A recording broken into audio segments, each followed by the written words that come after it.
Just when I thought Slate last night couldn't get any worse, right back to more excruciating pain.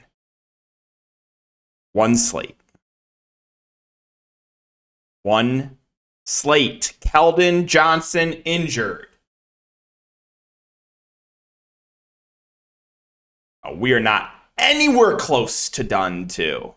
You think, oh, DK, Keldon injury. He'll tilt for 20 seconds about that. We'll get on to the next video. No.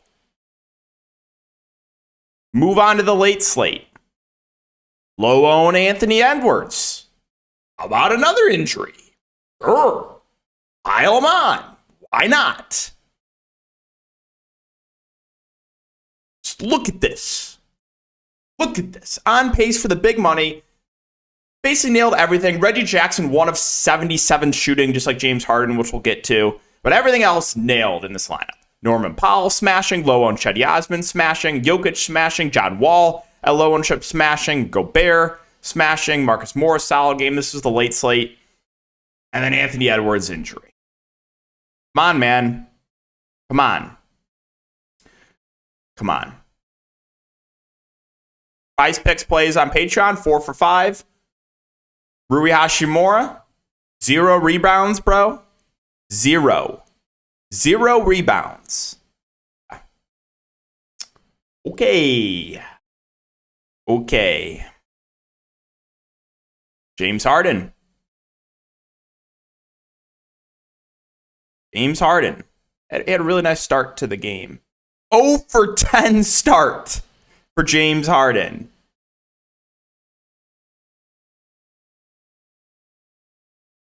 I think Harden and Reggie Jackson combined 3 of 40 tonight.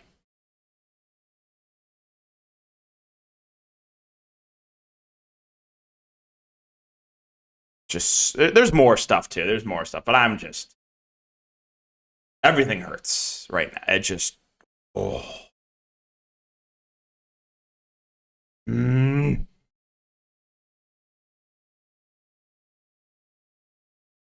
Not okay, guys. Not okay. Let me just check to see if Chris Paul has played more than the 10 minutes he's gotten so far in the first half, because I also took his over assist, and I see he has no assists, so that's fun. Yeah, 12 minutes for Chris Paul. Sure. Why not? Take his over assist prop. Yeah, 12 minutes for Chris Paul in the first half. 12.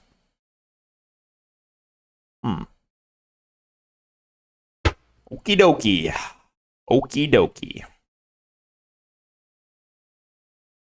All right, well, let's talk about this 4-game slate. So, if you guys are new, my name is DK. And again, I cover content for Draftkings and Prize Picks. Prize Picks, they are the sponsor. Again, if you're not familiar, you can use the code DKDFS for a 100% match up to $100. Player prop site where you build up to 6 player props from up to 25 extra money. So give it a try if you're a first-time user, and premium content is linked in the description. All right, so let's talk about this 4-gamer, and I just want this slate to not end in massive pain. Is it really too much to ask?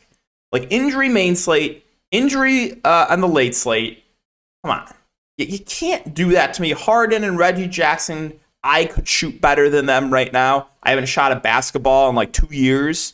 I could come out and shoot better than what Harden and Reggie Jackson did tonight.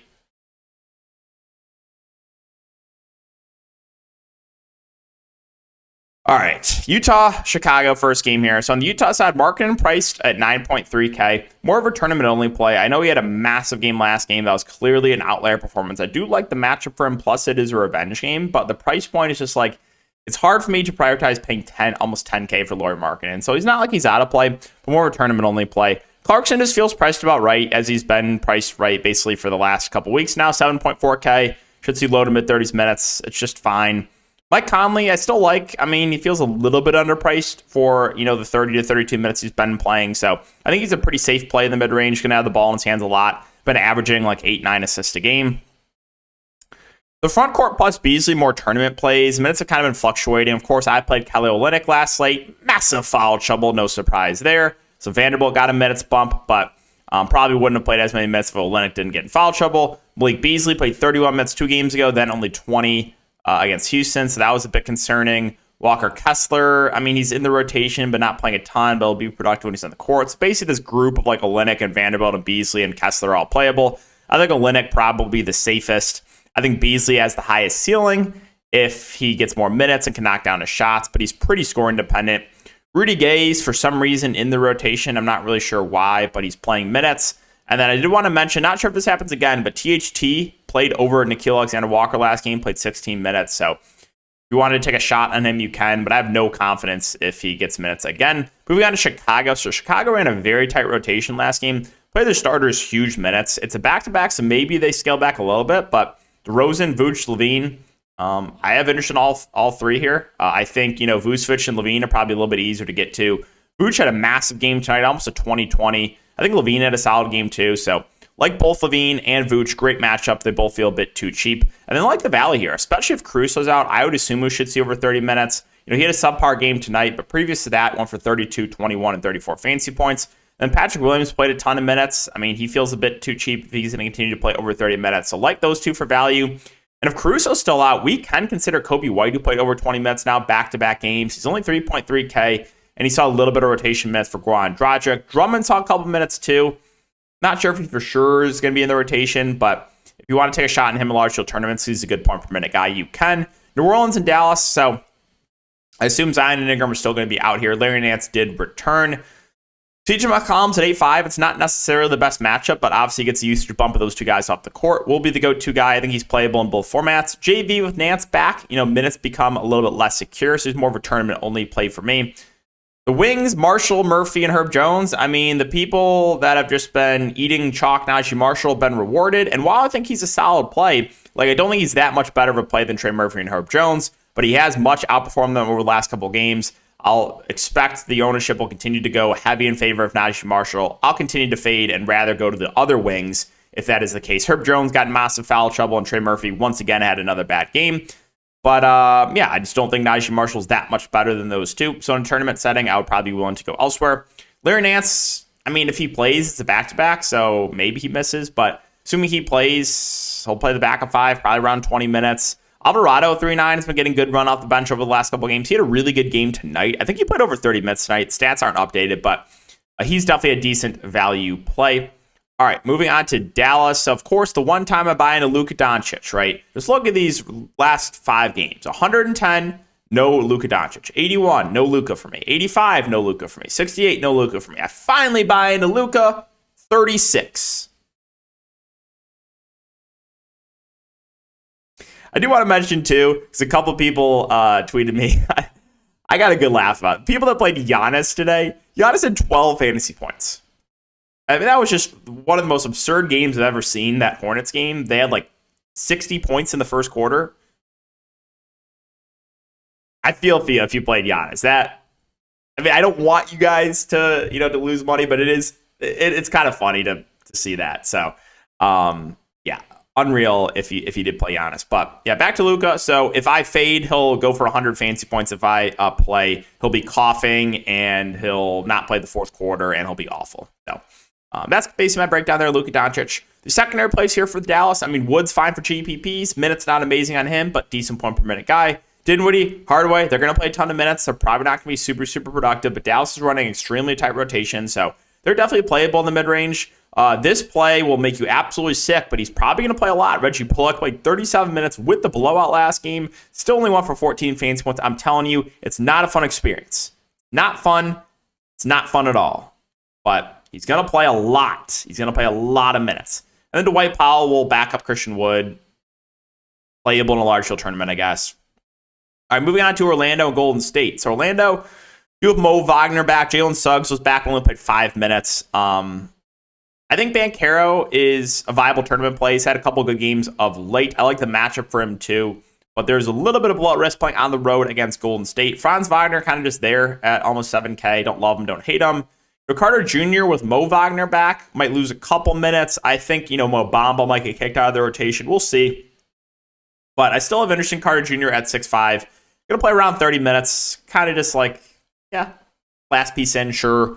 The guards, I would assume Suggs plays a little bit more this game, so maybe a couple minutes get taken away from Fultz and Cole Anthony. They're still fine tournament plays, but they are a bit riskier. Fultz at 6'2", Cole Anthony at 5.1K. Wouldn't trust either of those guys in a cash game. Mo Wagner himself feels a little bit too pricey. We'll see what they do with the starting lineup, though. And then, Mo Bamba, I think, could get kicked out of the rotation. Gary Harris, if he starts again, sure, you probably get around 25 minutes from him, but not going to love it. And then Terrence Ross had a really big game 2 games ago, only put 18 minutes last game. His minutes, probably tick down a little bit here as well, so don't really think I can get to anyone else on Orlando. Moving on to Golden State, no Steph Curry, but Andrew Wiggins is back, so I'd assume DiVincenzo moves back to the bench. He becomes unplayable. Wiggins himself, I would assume, is on a limit, and I can't play him. And, slight downgrade to the other starters. But still like Poole, still like Thompson. I think these guys should play mid to high 30s minutes. Both at reasonable price points. Both have a ceiling and a good matchup. So like them both. I think Draymond is still pretty safe at 6'4". We should get around 35 minutes from him. He's a guy that can stuff the stat sheet. Looney 5'5" feels a little bit pricey, but I'm expecting, 25 to 30 minutes. And I think he is still playable. Anthony Lamb becomes a bit riskier with Wiggins back, but he's been playing well off the bench. He's only 4.3K and does have small forward, power forward eligibility.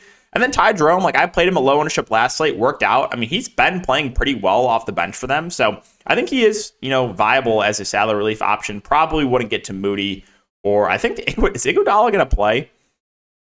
He will play. I can't see him playing more than 10, 15 minutes. So probably can't play Iguodala too. That's just one more body in the rotation as well. And finally, Lakers and Kings. So this is definitely going to be the most appealing game on the slate. Lakers game going on right now. So I don't know exactly how the rotation is going to go, but this game looks amazing. LeBron, assuming he plays at 10-7, stands out as a great spend up. Should play 35 to 40 minutes. Great matchup.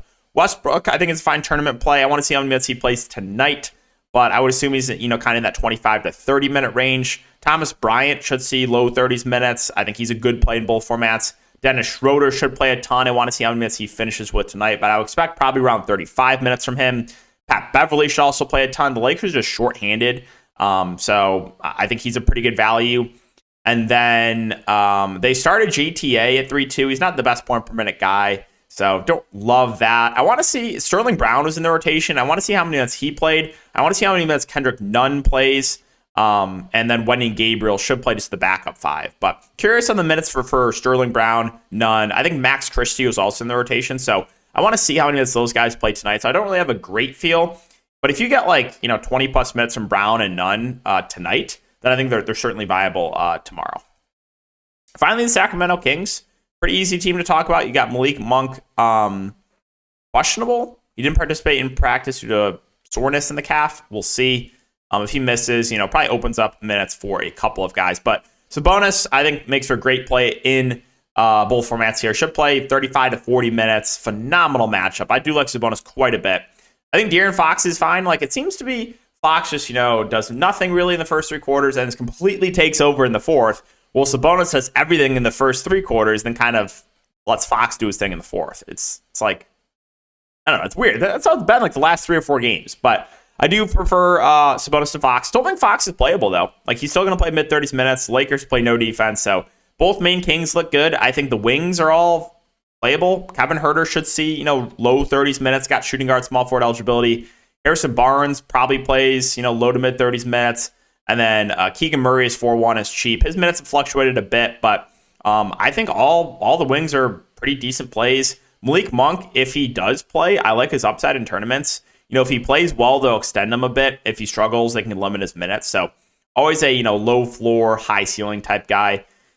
If Monk's out, I think, you know, maybe just a couple more minutes for these wings, and then maybe Davion Mitchell picks up a couple more minutes at 3.1K. I guess could be playable as salary relief. Trey Lyles also been in the rotation, you know, but his minutes have ticked down over the last couple of games.